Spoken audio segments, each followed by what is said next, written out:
Kung ano man ang pino-pursue niyo right now, ituloy niyo 'yan basta't na-e-enjoy niyo yung process and at the same time masaya kayo sa ginagawa niyo. Yes, nandiyan yung problem, nandiyan yung insecurities at toxicity. Hindi yan maiiwasan. But please don't forget to appreciate your little progress o yung mga maliliit na galawan. Kasi sila yung nagfi-fill sa mga holes sa process mo. Sila yung nakakatulong para mas lalo pang tumibay yung ginagawa mo.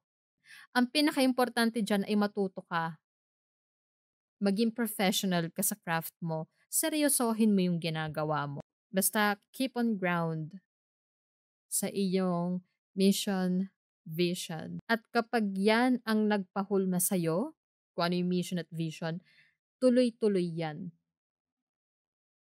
So, kung wala ka pang mission at vision, hindi mo pa alam yung mission ng craft mo or ng passion mo.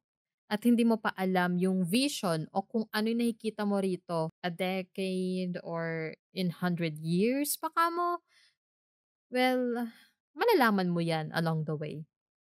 Basta't seryoso ka sa ginagawa mo at nirerespeto mo yung ginagawa mo.